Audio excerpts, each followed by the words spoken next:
Hello and welcome to Bringing Education Home. I'm Herb. And I'm Christina. And together we bring you experts and ideas to help grow healthy, happy, successful families that are both inside. And outside the box. If you like the show, be sure to follow Christina on Facebook. And please leave us a like review on your favorite podcast platform. I now have the pleasure of introducing Steve Frazier. Steve is a lifelong entrepreneur and wellness advocate, best known as the founder of Release the Coffee Cups, a transformative program in community helping people break free from caffeine dependence. After owning 6 restaurants and over 2 decades, fueled by stress and countless cups of coffee, Steve shifted his focus to sustainable energy and behavioral change. He earned his MBA from American Intercontinental University and later combined his passions for natural health and psychology of self-sabotage to write Release the Coffee Cups, winning the battle with caffeine. His science-backed, story-driven book and 8-week coaching program empowers others to restore focus, calm, and vitality without relying on stimulants. Today, Steve speaks on podcasts and live events guiding high achievers to reclaim their natural energy. He lives in Schofield, Wisconsin with his wife, Brenda. Welcome, Steve. It is a pleasure to have you here. We had you a couple of weeks ago on Health, Wealth, and Wisdom. Real short interview. Lovely to have you back. Thank you for joining us here today. My pleasure.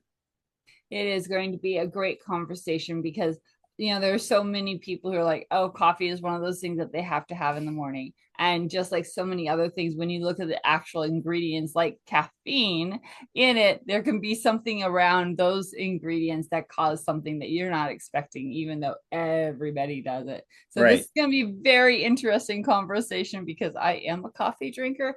And I love it mostly for the taste. I don't usually, use it for the quote unquote stimulus effect, although I know it's impacting me in certain ways. So this is going to be eye-opening. And the biggest thing around all of this, of course, is how does it affect our audience, our families? How could parents maybe look at this a little bit differently about how it is introduced in their family or used in their family, or what other underlying things might be happening that they don't know about. So thank you for that. Thank you for being here. And talk just a little bit about the beginning. We talked in your bio a little bit about you've always been a wellness person, but what was that pivot point? What was that thing that really changed that made this a passion that you really wanted to get out there? Two things happened, dramatic. 13 years ago, my wife got ill and was chronically ill, saw 17 doctors over 2 years with no outcomes. They actually all told her to just leave. And, you lose a little faith in the medical system when that happens. Yeah. And so at that same time, our daughter, Alex, became a natural health practitioner. And she walked into our house and said, I'm going to test you. There's something here, because she does energy work and muscle testing. That's her, it's all natural. And in 15 minutes told Brenda that she had Lyme disease from the waist down. Now, Brenda was slowly dying at the time. We all are dying. She was dying much faster than the rest of us. Okay, let's put it that way. She was quickly, slowly dying. Yes, exactly. And so we had to dive into that natural health rabbit hole. And it's one that I've been in a lot of rabbit holes, and that's one that I really don't want to come out of. Yeah, and don't regret. And we just continue to go down. Because as a result of her illness, she became celiac, she became grain intolerant, which, nobody, that's easy to say, but if you understand, that's no corn, that's no rice, that's no wheat, obviously no gluten, and a lot of the stuff that's made processed food, and a lot of it has glyphosate in it, which obviously doesn't help her or you or me if we eat that. And so we had to completely change our lives, our eating habits. I make all the meals basically from scratch. I shop almost every day, non-GMO, mostly organic, grass-fed, 100% grass-fed beef, no antibiotics in the chicken, that kind of thing. And about that same time, I had a health scare. I was in the car shortly after that and driving to Milwaukee, which is 3 hours away, to do a demo for pasta that Brenda created, because she created her own pasta made from garbanzo bean flour. So she could eat pasta again. See, she couldn't eat pasta because of the wheat, the gluten. Right. And Yeah. so I was going to a demo, work for 6 hours, drive 3 hours back. So I would load up on caffeine all day. I mean, I drank a lot, coffee, energy drinks, and I had 45 minutes from home. I had heart palpitations. I thought I was having a heart attack. I turned around. I called her. We go to the ER. They put me on an EKG machine, and I'm watching the needle go up as my heart feels like it's jumping out of my chest. The doctor walks in and he says, "You're going to be okay. You're not dying. You didn't have a heart attack." Well, I said, "That's great news." He said, Yeah. "You had premature ventricular contractions. They're called PVCs, and everybody has them. I happen to be very, very susceptible to them, and so I could notice them. Wow. But this was the worst attack I had ever had." So I said, "So what causes this?" And he said, "Well, stress." I said, "Okay." And then he said, and he paused and he smirked and he said, "And caffeine." And caffeine. And I'm thinking, oh Because he boy. knows you can reduce stress, but most people can't reduce caffeine. No. So it's like, So yeah, like you're going to change that. Right. Exactly. So I quit. I quit caffeine and I quit for a couple years. Yeah. And then, like every good addict, and I don't use that term loosely, but it's the truth. Yep. And we'll talk about that in a little while. Yep. You know, if you don't think you're addicted to caffeine, just quit for 24 hours. You'll know. Yeah. Anyway, so I started again. So for 6 years, because I thought, oh, I can control this. I don't need this every day. Well, that was it. You know, I've drank caffeine every day. 2 years ago, I wasn't sleeping well. It was controlling my life. I needed it. I needed it to function sometimes. And so I quit cold turkey, which I don't recommend because it's very painful because you get these headaches. And what they are is they're adenosine headaches. And we may or may not get into this later, but adenosine is what puts you to sleep at night. It's natural part of your circadian rhythm, and it increases throughout the day, and you have these receptors in your brain. And caffeine, the caffeine molecule actually is very similar to the adenosine molecule, and it plugs those receptors, which keeps you alert. Okay, and this is biology. Yeah. This isn't something that you and I can control. Our bodies are controlling this. When you wake up in the morning, it takes your body about 60 to 90 minutes to reabsorb the adenosine from when you're sleeping. So yeah, that's one of the things I know. So I actually convinced her to wait for 90 minutes before she drinks coffee. Right. And that's and the first thing you should do is look at the sun or a sun lamp and then drink lemon water, because what that does is rehydrates your cells, and then have a cup of coffee. Because, and I'm going to get into this in a minute, because what it does is it does mess with your circadian rhythm. Yeah. And once you mess with your circadian rhythm, you are not getting the sleep that you're intended to get. And sleep is the foundation to your health. If you get a good night's sleep, because there's all kinds of things that happen, which I'm going to get into. Yeah. Okay. So anyway, I quit, got massive adenosine headaches, because when you quit drinking caffeine, your adenosine receptors open up and the blood flows to your brain. Now, these can last anywhere from 24 hours to 10 days, depending on what your usage is. And there's no relief other than caffeine. You can take all the ibuprofen, all the Vicodin you want, and I'm not promoting that. That's not the point. Right. It doesn't work on adenosine headaches, because the adenosine headache is caused by the blood going into your receptors. Yeah. So ultimately, what happens is you just feel better because you get a good night's sleep. You know, in the book that I wrote, the first chapter is anecdotal stories. And it is perhaps, I had it at the end because I thought it was kind of entertaining, kind of cool, because it's all stories about people that quit caffeine. And as I put it together, I realized it could be the most impactful chapter, because you will find yourself in there if you read it. And every person in there, the biggest benefit was their sleep and the energy that they have when they wake up in the morning. In fact, there's a guy that was doing 1,000 to 2,000 milligrams a day. He was drinking espresso shots to go to church, to make decisions. very successful multimillionaire influencer. Yep. And 6 months after he quit, he realized that when he wakes up now, he feels like he has a double or triple shot of espresso because our bodies are beautifully and wonderfully made. Yes, they are. Yeah. And we screw them up.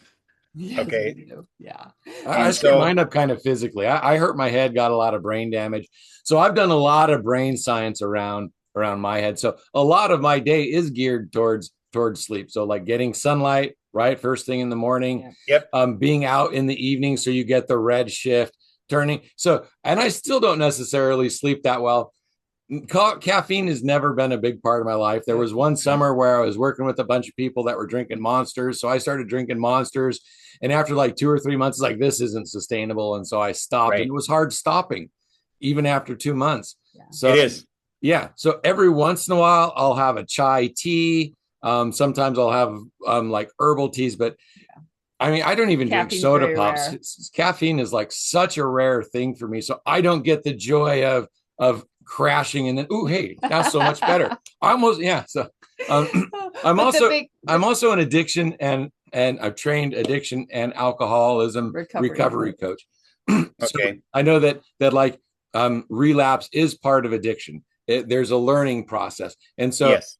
but if you don't go all the way back to the beginning, when you relapse, it's like, why? What's going on? You ask some questions and then you build from there instead of starting over. So lots of great information there. Looking forward to hearing, because I'm like fully on board with what you're saying so far. It's like, I want to jump in and talk over. He's like, oh, I know this. Let him But we're here for you today. So yes, This guy knows what he's talking about so far. Let's see how it keeps going. But right on, very well done. And thank you for sharing so far and ready to keep going. Well, actually, one more thing. I just want to put a little plug in here to the audience. Look at and listen to what he was saying. You can achieve the bouncing out of bed, the feeling good without necessarily having some of these things, the sunlight and things like that. And if we are having these discussions with our children as we're raising them, being in the sun helps us feel alive and awake. Being in fresh air, being outside, touching the ground for a few minutes, drinking that water when we first get up helps our body do something. Just putting those little seeds in their heads when they're younger. And then, that, hey, this is a human body. This is a thing that needs to be taken care of, not just the brain. It's like there's life happening, and be involved with life helps all of this. Yeah. Well, it's interesting. We're going to talk about the family for a minute, the family unit. And in one of my presentations, I start out with a Folgers in your cup commercial. Mm-hmm. And I don't know if you've ever seen it. If you haven't, they're on YouTube. The best moment of waking up is Folgers in your life. In your cup. Yep. And it starts out with mom making coffee in the kitchen. I mean, the beans are perfect. Soldier coming home in the morning and waking up the family with you can smell it. You can taste it. Yep. She walks into the bedroom with 2 mugs of coffee. Dad is sitting in the floor between 2 twin beds. She hands him a cup of coffee. They take a sip. They smile. They smell. And then 2 little boys come out. And they got their teddy bears and they hover around Dad for a minute. And then they all give a group hug. And everybody feels good because you've got a massive dopamine hit. Okay. Yeah, you just got one. Okay. Because you did. You can't help it. You don't control this. You get dopamine hits. I get a dopamine hit when I talk about this. Gen X commercials always give me a dopamine hit, a nostalgia. Take me home. Yeah, exactly.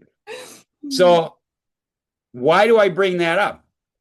Is because those little boys look at mom and dad, and I'm talking to you, mom and dad, right here. Mm-hmm. Okay. In the first 7 years of their lives, their subconscious is being programmed. It's called the theta brainwave state. Okay. As adults, we only are in it generally twice a day, right when we wake up and right before we go to bed. And that's where we can actually reprogram our subconscious. Kids are in it for the first 7 years of their life. And so if you show them, and I'm speaking directly to you guys and to your listeners, if you show them that the success to parenting and happiness is having a cup of coffee first thing in the morning, that's what they're going to believe. Okay. Yep. They are programmed. They cannot help it. I'm not making excuses. I'm a self-sabotage coach. Okay. We are programmed. You know, we all self-sabotage. I'm going to do a little shameless plug here again. Brain science, you're in theta till you're 7 years old. If you send your children to school into a classroom for the last 2 years of theta, then they're going to get the idea that education is sitting in a little cube and being quiet. Let them play for those last 2 years. Yep. Then once they're out of that and their brain starts to develop a different way of learning, then you can start education. It is going to be so much more healthy for your children.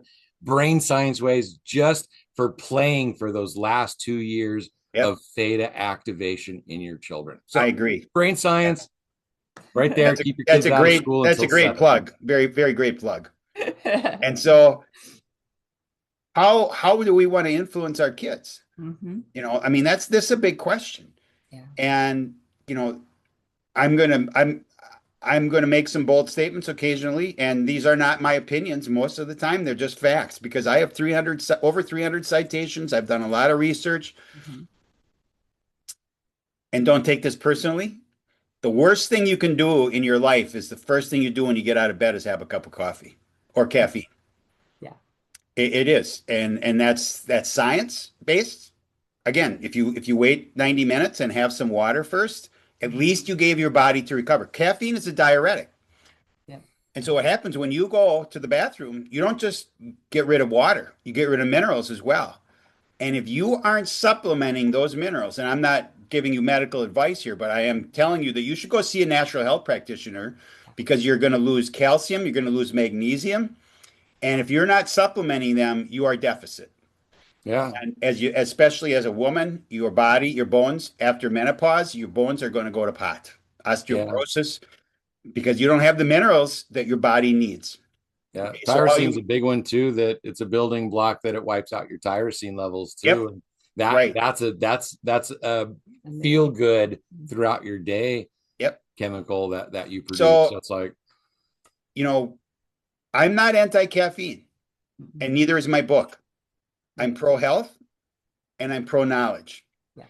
Because I know a couple things is that I can only influence. I can't make anyone do anything. And the reason is this: we all have free will, and free won't. Yep. And I credit my wife with that. She's got some very wise sayings in her short lifetime. And you realize that whatever we're doing, whatever we're putting in our mouth, we are doing this of our own will, our own free will. Yep. And so, once again, caffeine is a legal drug, psychoactive. It is socially accepted and it is socially promoted. Because what happens when you drink it?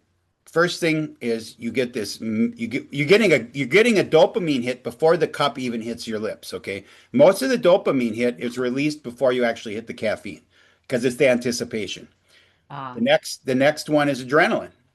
Yeah. Okay, and adrenaline is a wonderful thing if you actually are in fight or flight, because it'll save you running from the bear, from the tiger. Maybe you can see it if you ever heard the stories of mom lifting up cars off of their kid, whatever, you know. Yeah. It's real. But it's intended for that. It's intended for fighting or flighting. It's not intended for just sitting at your desk or sitting in your cubicle or sitting at your kitchen table.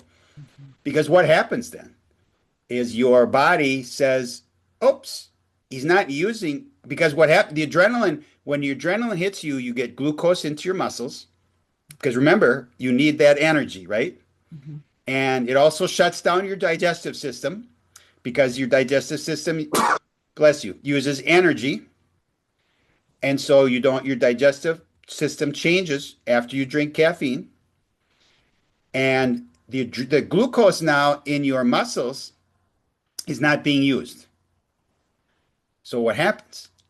Your blood sugar goes up. Creates an insulin response. Exactly. Your pancreas says, oh man, look at all this blood sugar. I got to put some insulin in here. Now, if you're doing this 3 to 5 times a day, your pancreas is getting a workout And at some point, it's going to say, oh, I'm getting tired. I'm not going to put in quite as much insulin because I can't, because I'm too tired. Yeah. So another way that this correlates with brain damage really well is the brain damage wiped out my adrenal system. I ended up in like stage 5 adrenal fatigue. Okay.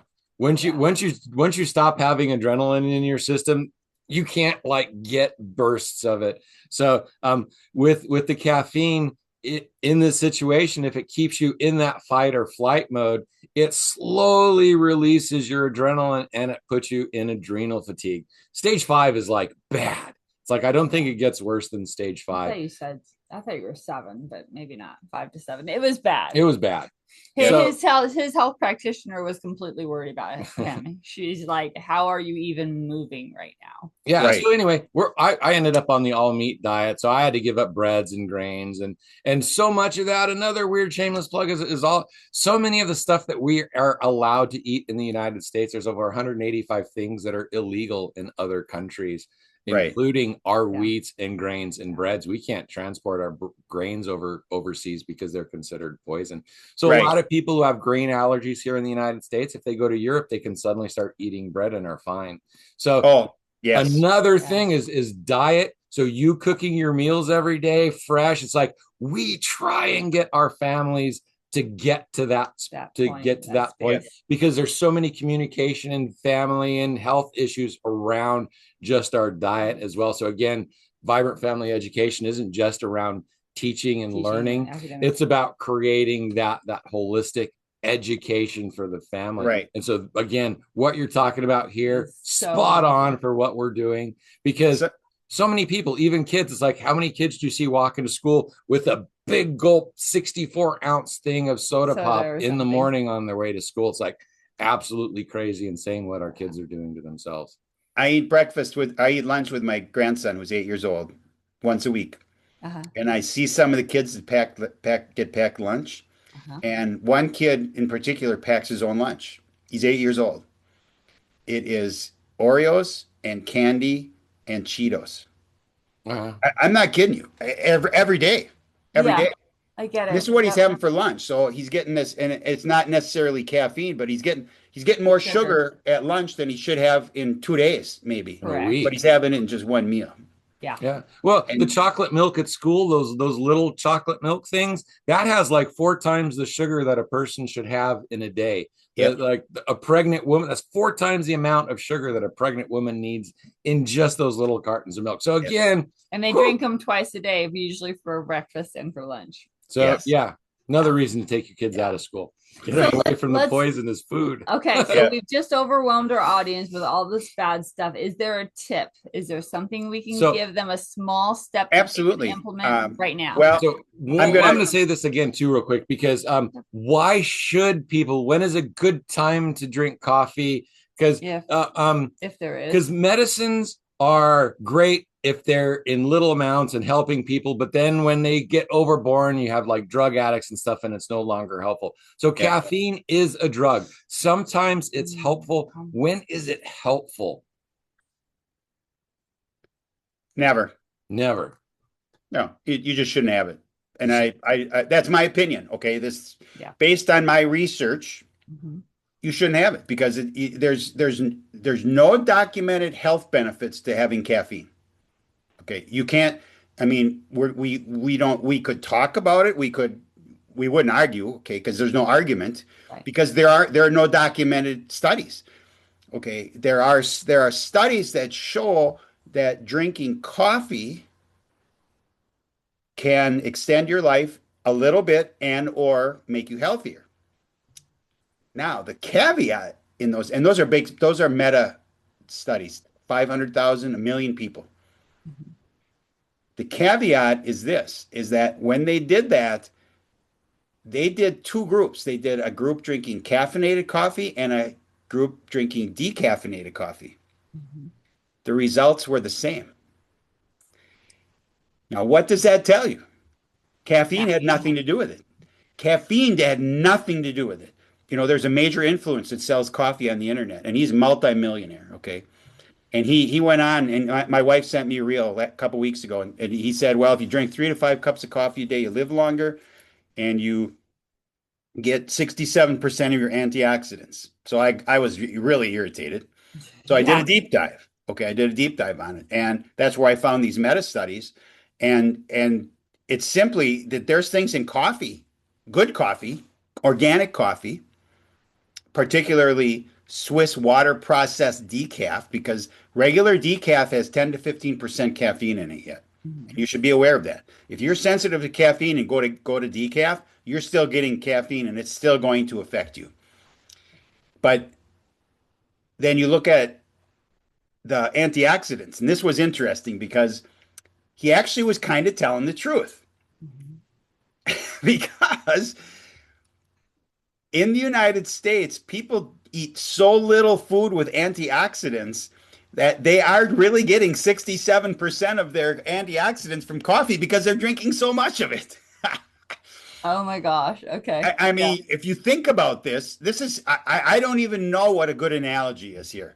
Okay, it's like doing cocaine and getting a lot of work done, and that's okay because you're getting a lot of work done. But other than the fact that your life's going to fall apart, I don't know if that's a good analogy or not. But Yeah. when we talk about what a tip for families to get out of these things, okay? Yes. First of all, no one should have the illusion that being healthy is easy. Correct. It's not. And so if one of the things that I'm run up against in every podcast, and not pushback from the host, but it comes up, is I've given my book out to family and friends, and the first thing they say to me is, you can't make me stop drinking. You can't take my coffee from me. Right. I have no desire. I don't care if you drink coffee. That's your body. I'm telling you what it's doing to you. And then you, as an adult, hopefully mature and responsible, then make the right decision for your body. Yeah. So when you decide that you want to be healthy, okay, again, I drink a cup of coffee every day. Whoa, yes, I said that. It's Swiss water processed, and I'm going to send you links to all this, okay? Okay, cool. And I have a tools and trackers. It's about acknowledging. There's a whole bunch of information in what I'm going to send you, and you can put it in the show notes. But in the coffee that I drink is organic, Swiss water processed, fair trade coffee. Okay, Swiss water processed takes out 99.9% of the caffeine with water, so there's no chemicals. Right. Regular decaf is one of the worst things you can drink. Huge chemicals, yeah. Because all the chemicals they have to use. And just as an aside, when we're talking about decaf, do you know what happens to the caffeine that comes out of the beans when they decaffeinate them? No. They sell it to the soda companies and the energy drink companies. Of course. Okay, because there is no reason to put caffeine into soda other than getting people addicted. Yeah. Okay. Back to Gen X. I remember Jolt Cola. Do you remember Jolt Cola? Oh, yeah. Oh, absolutely. Yep. It was the first one, and I was a teenager when that came out, and it was all the sugar and all the caffeine that they were legally allowed to put into a can. And boy, was that exciting. And it was terrible, but boy, was that exciting. For a lot of people. Yep. So when you look at your journey, your health journey, what I'm going to use myself as an example. I'm pretty healthy. I'm 68 years old, no meds. All my numbers are good. I feel great. 30 years ago, I was supposed to get my knee replaced in 5 to 10 years. I have no pain in my knees now because of the way I eat and the supplements that I take. Okay. So, and for anybody who doesn't know this, your body regenerates. Different parts of your body regenerate always. You're in constant state of regeneration. Like your skin completely regenerates every 60 days. Wow. And parts of some of your other parts of your body go up to 7 years. So you can always get better.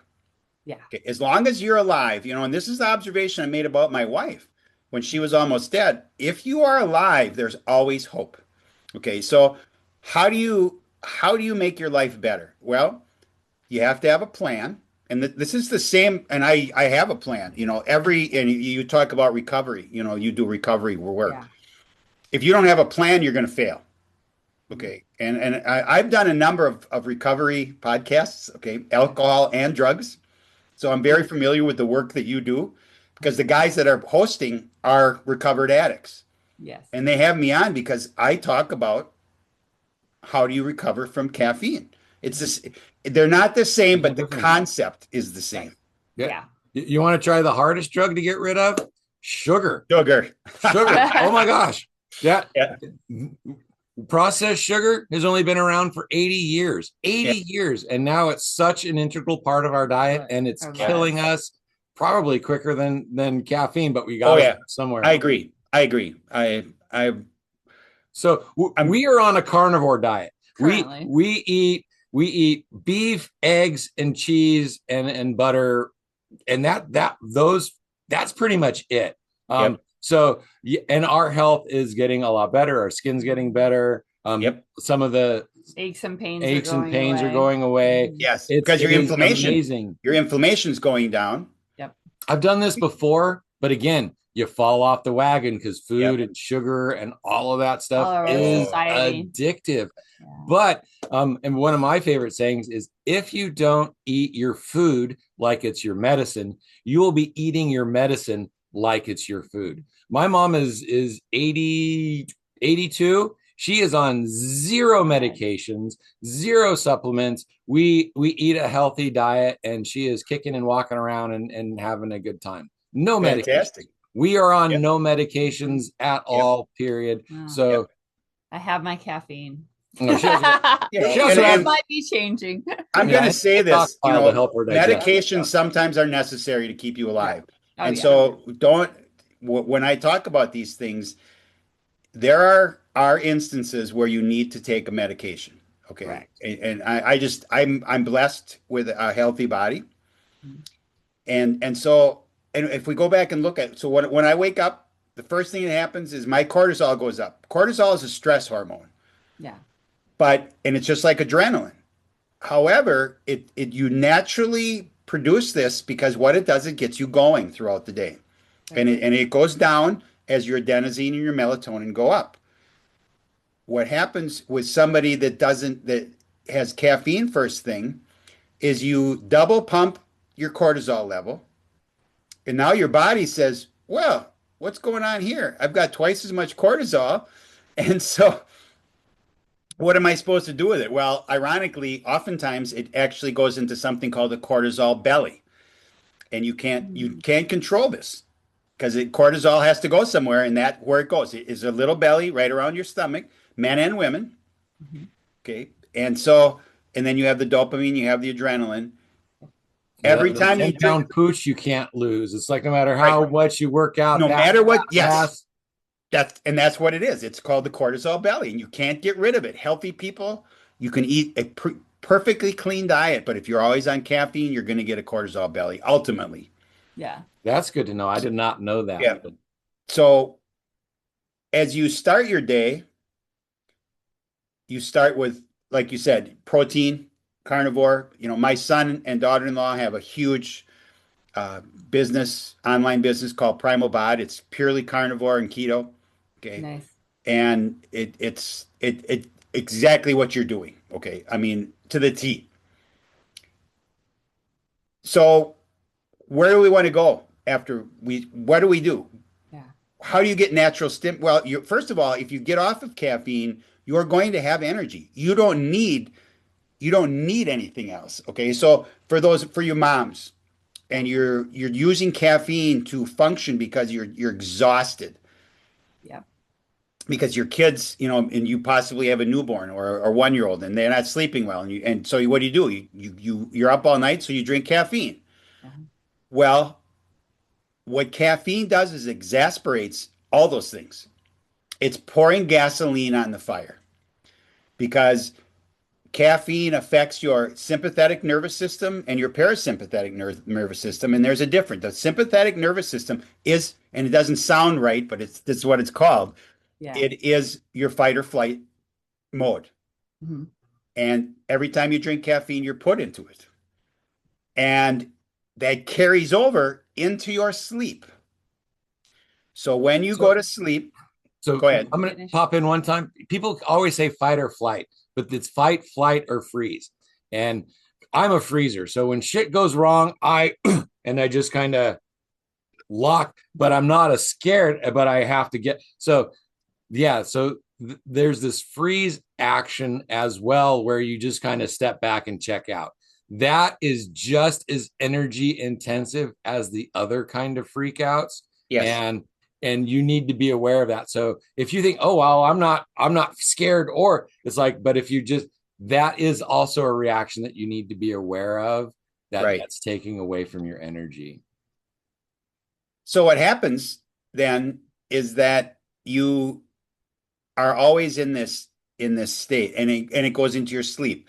And so your sleep cycle is broken up into 4 stages. You've got 1 and 2. 1 is when you're dozing off. 2 is when is 40% of your cycle, and not a lot happens there. You might dream a little bit, you might have a little bit of activity, but then stage 3 is crucial, because that's where you heal. That's where your body heals. Men produce testosterone, women produce estrogen. You heal your muscles. And then stage 4 is REM sleep, and that's where you dream, and that's where your subconscious is actually doing some repair on your brain. Now, when your circadian rhythm is disrupted, and that your sympathetic, see what happens when you go to sleep is your parasympathetic mode is supposed to take over completely. Your blood pressure goes down, your heart rate goes down, because you're resting, right? By having regular caffeine, or caffeine within 6 hours of going to bed, it's you don't get into a very good parasympathetic mode. And so stage 3 and stage 4 are activated later, and they're shortened. Now, what you may not realize is that you have 4 to 6 sleep cycles a night. So you go through that 4 to 6 times, those 4 stages. Well, if you're not getting good stage 3 and stage 4 sleep, you're tired when you get up.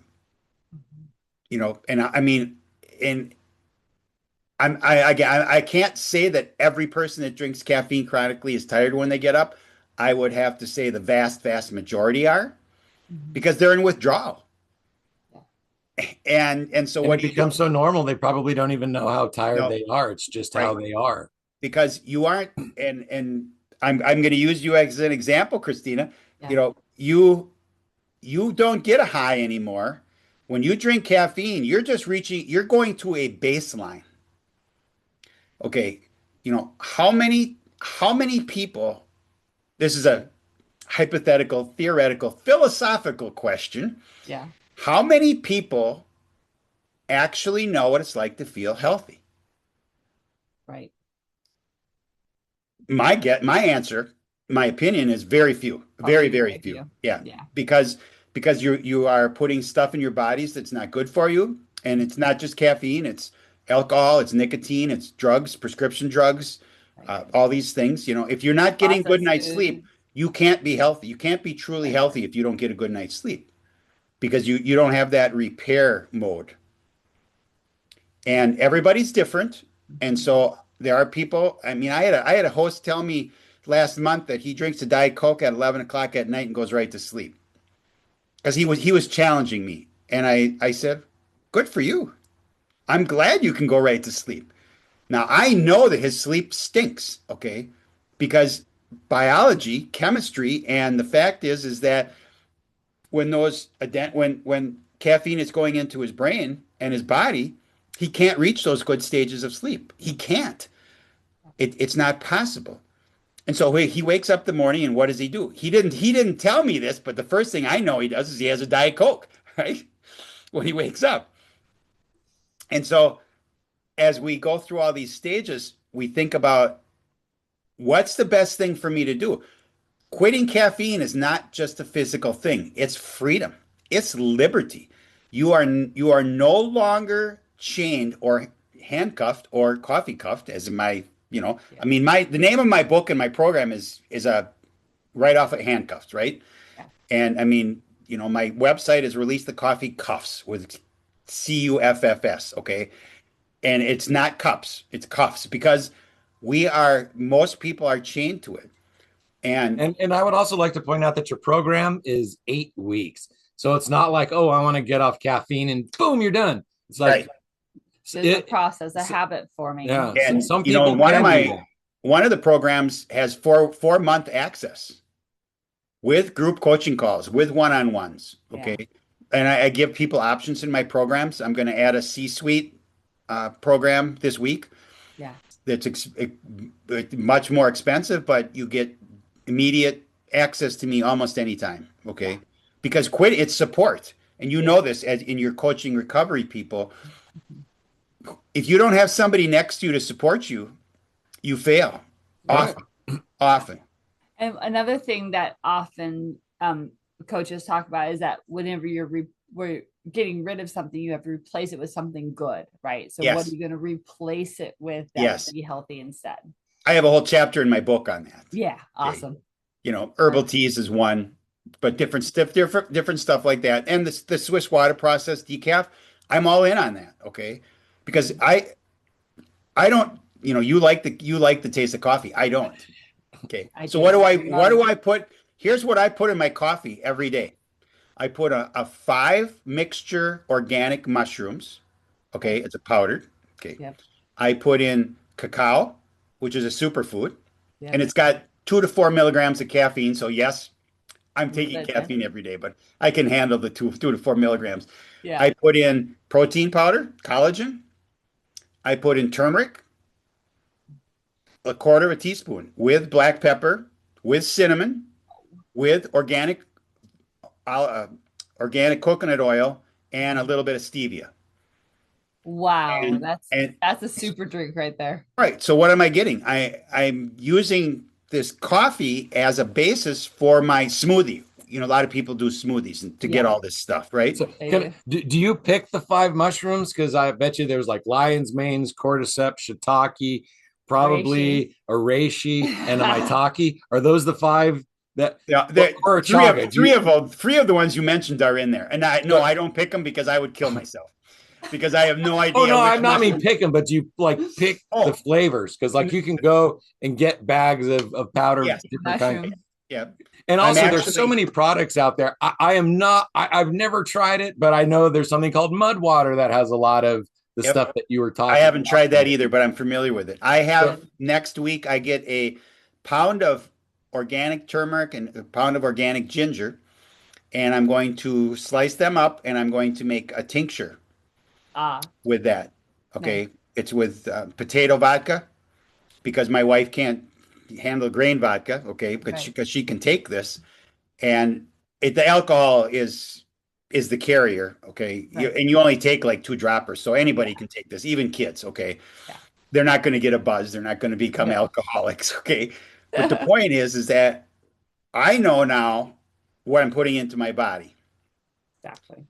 And so, I want to touch on 2 things. One, what's the difference between men and women? Why mom and dad? Well, how is the caffeine affecting you differently? Well, for men, because you're hitting the adrenaline all the time, your blood pressure goes up. And at some point when you go to bed at night, your parasympathetic mode can't overcome that constant sympathetic mode. And so you don't get the rest you need. So your blood pressure doesn't come down like it should. Okay. So you might have blood pressure problems. So if you know someone that's having a blood pressure problem, drinks copious amounts of caffeine, that could be it. Now, when I talk about these things, it's always that could be it. Right. Because there's always different reasons, right?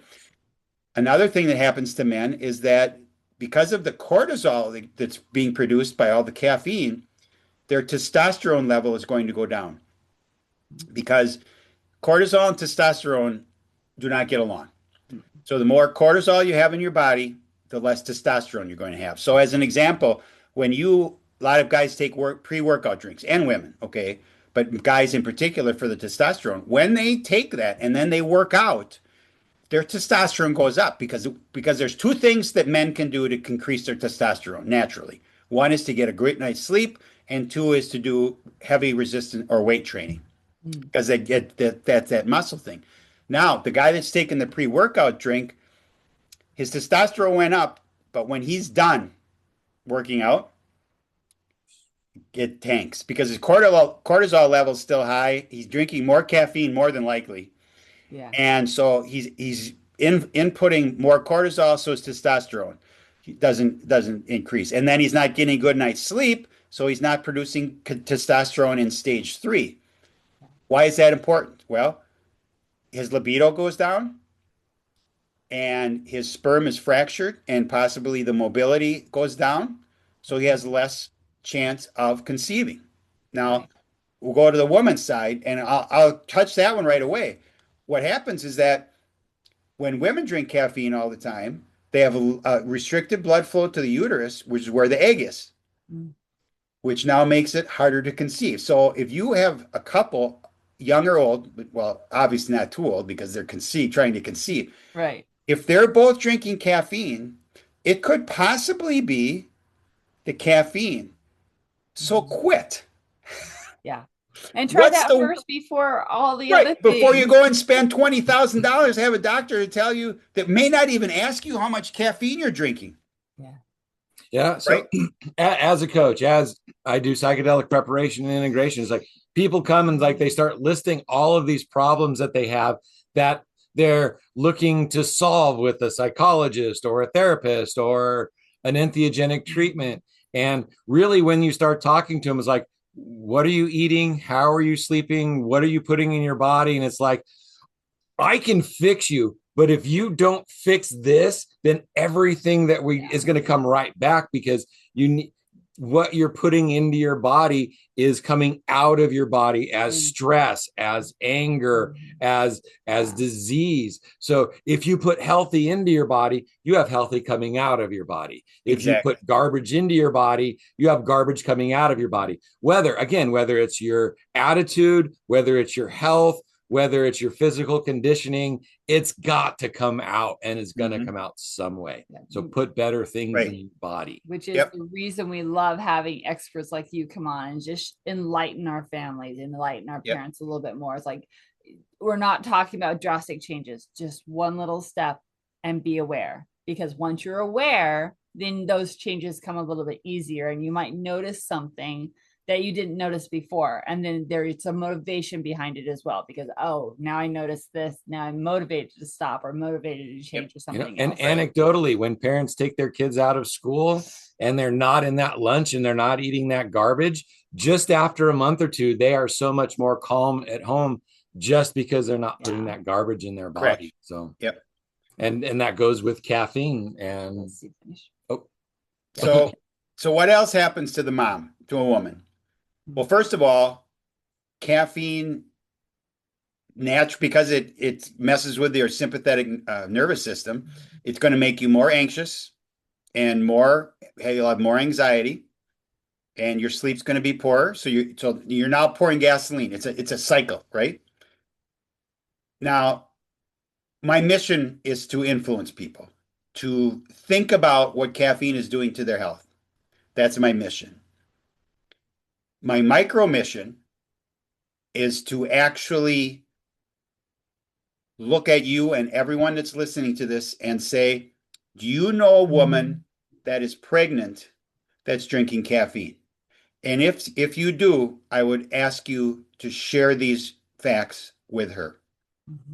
Okay, because this guy right here, this little person, does not have free will or free won't. Nope. They're completely dependent on mom. Yeah.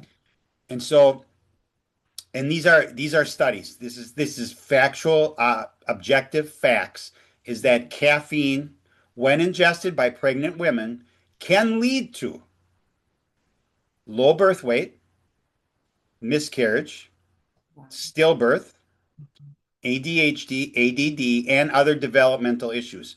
And because there's a enzyme in our bodies as adults, it's called the CYP1A2. It's in our livers, and that processes 95% of the caffeine out of our body, as well as a couple other drugs. Babies don't develop that enzyme until they're 3 to 6 months old, and until they're 1, they don't get to adult levels. Wow. Now, picture this. Mom is pregnant. She's drinking caffeine every day. And it doesn't matter how much. Okay. At this point, it doesn't matter how much. So there's no safe level because baby is getting everything because it crosses the placental barrier, it crosses the blood-brain barrier. Baby holds all the caffeine. And it also plugs up their adenosine receptors. And so they're closed the whole time they're in the womb. And that the adenosine receptors actually connect other parts of the body for development. Now, I have 2 miscarriages in my family. So I have 2 grandchildren I know of that aren't here. Yeah. I went to my niece's daughter's open casket 7-month-old fetus funeral. Oh. Now, if that doesn't tear your heart, you don't have a heart, right? Yeah. Why do I bring this up? Because maybe only 1 in 1,000 or 1 in 10,000 stillbirths or miscarriages are caused by caffeine. Okay. But if you're the person that is experiencing that 1 in 10,000, it's a pretty big deal. Yeah. Okay. Because it doesn't just affect baby. It doesn't just affect mom and dad. It affects brothers and sisters, aunts and uncles, grandmas, grandpas. There's a circle of influence there. Mhm. And you and I and your listeners have the ability to save a life. We will never know. No. There's no delayed gratification here. So I didn't like coffee. We established that. Her family did. Her stories was we weaned them off of breast milk by giving them coffee, dip their finger in coffee and put it in the kid's mouth. And so right off, it's like, this is their stories. It's like, oh no, we drink coffee all of our life. We can drink it right before bed and go to sleep and blah, blah, blah, blah, blah. And you can. You And just get a terrible night's sleep. I hated coffee. I didn't like the flavor. Right. It wasn't so much the caffeine in it. I just didn't like coffee. Mm-hmm. And so when they started doing that to my children, I'm like, no, we're not doing this. Right. So I kept our kids out of that cycle. It's kind of funny you brought that up. I did a podcast with a lady that was born in Colombia. Mhm. And when she went on the bottle, it was half coffee and half milk. Wow. Now, there's a certain culture there. You know, they grow the beans. And she was honest. She said everybody didn't do this, but our family did. Mhm. And she was on that for years. Yeah, like French and wine. Like Right. their children have Yep. wine in small doses. Right. Throughout. Yeah. So as you look at mom and you look at the fetus and you say to yourself, all these things that are happening now, when women are pregnant, and it's funny, ironic funny, is that in different phases of a menstrual cycle, caffeine is processed differently. So in the luteal phase, which is the 14 to 28 days, Mhm. a woman processes caffeine 70% slower. Now, that's because of the estrogen that's growing. It's going into her body in that phase of her cycle. Now, that is also the case with if you're on birth control pills, and that's nonstop because of all the estrogen. Yeah. So if you're drinking a cup of coffee at noon, and a normal half-life is 5 to 8 hours, now it's 8 to 12 hours. It's very conceivable that half of the amount of caffeine that you drank at noon is still with you at 10 o'clock at night. Wow. Now realize how many people that are drinking caffeine regularly stop at noon. Okay, I know that was a comedy question for you, right? No, there's the 3:15 break in the afternoon where everybody go gets their last big cup of coffee for the day to push through the last hour or two of the day, and then maybe even grab a cup for their drive home. Yep. And so you have to, one of the tools I'm going to give you is how much do you actually drink?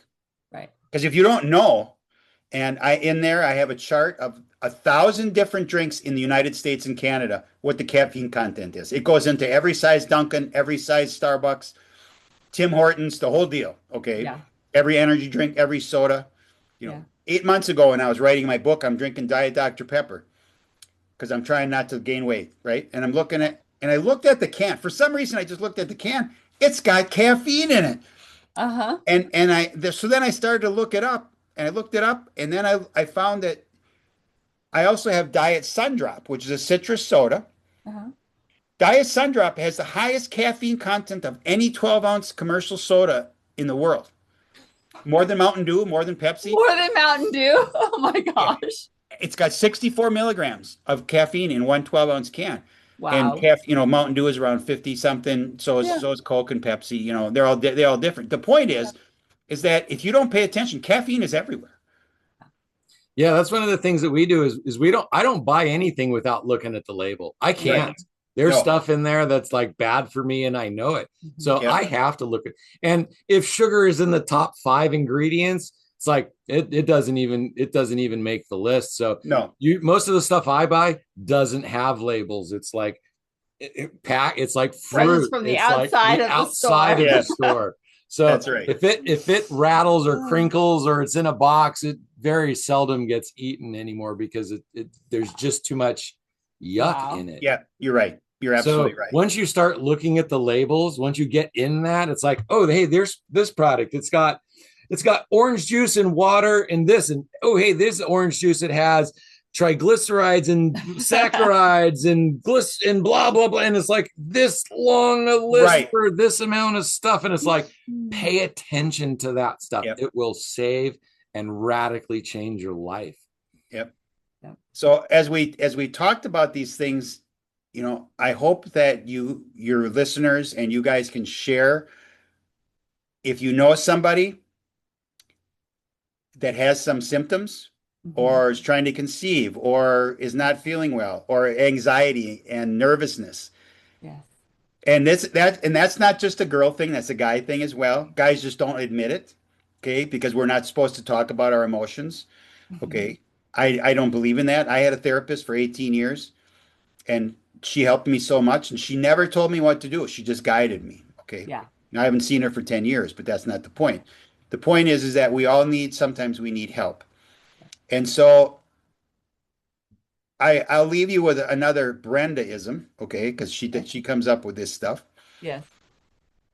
You can lead a horse to water, but you can't make it drink. However, you can make it thirsty. Give it a lot of salt. My role in life, my mission in life, is to make people thirsty for knowledge about their health. And that's all I can do, because I can't make anybody do anything. Yeah. And if you are going to poach a coffee drinker about their drinking, make sure they've had their first cup of the day.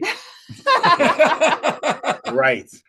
Yeah. And I heard it as like, you can lead a horse to water, but you can't make him drink, but you can salt the hay. Yes. There you go.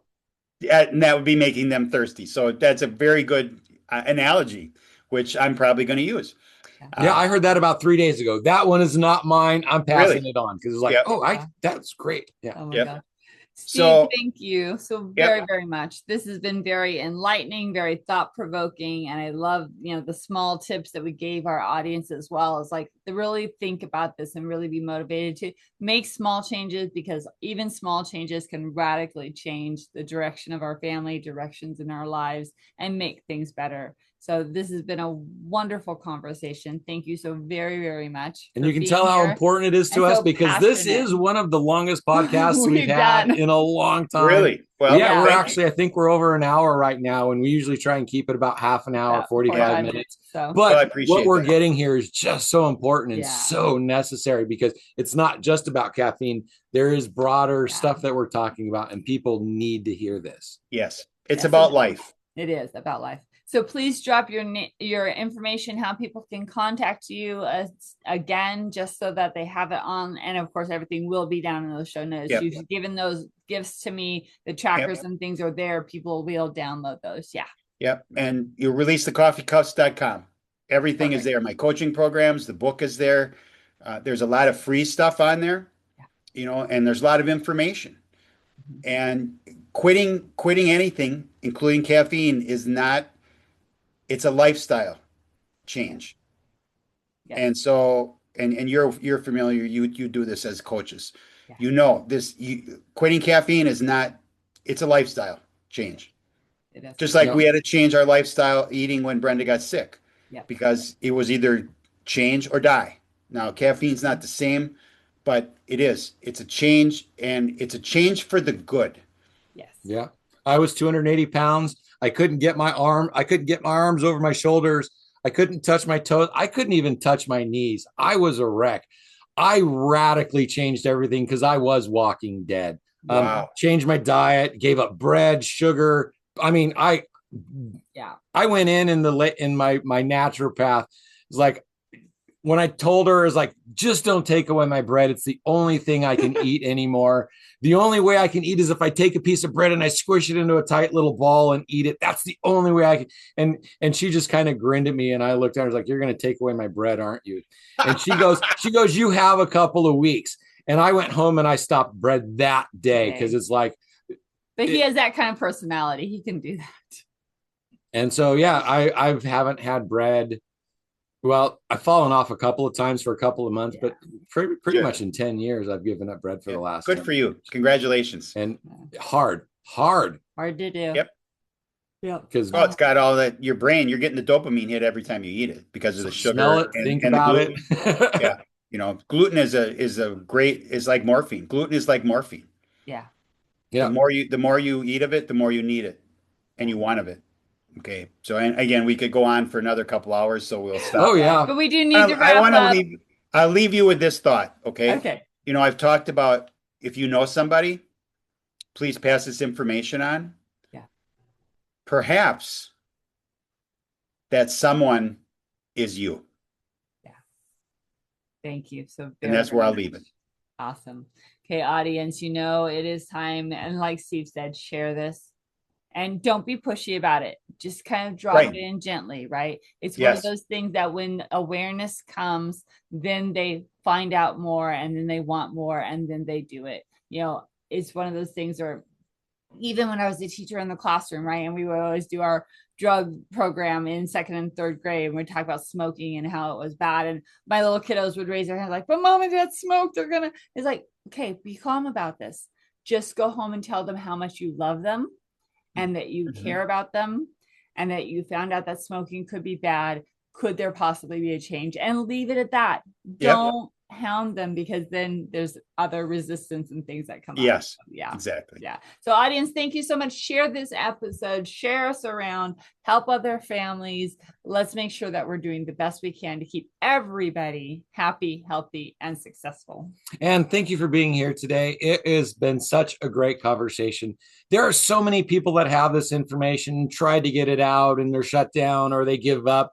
But you're out here and you're pushing through. You went out and you fought your dragon. It almost killed you and your wife, and you came back stronger. And now you're sharing that information with your village, with your world. And that is the hero's journey. And you are a hero. You fought the dragon, and now you're helping other people so that they don't have to go through the same battle. So thank you for being here. My pleasure. Thank you for what you do. It is so important for this world. And thank you for caring. All right, everybody. Bye for now. Hello, and welcome to Bringing Education Home. I'm Herb. And I'm Christina. And together we bring you experts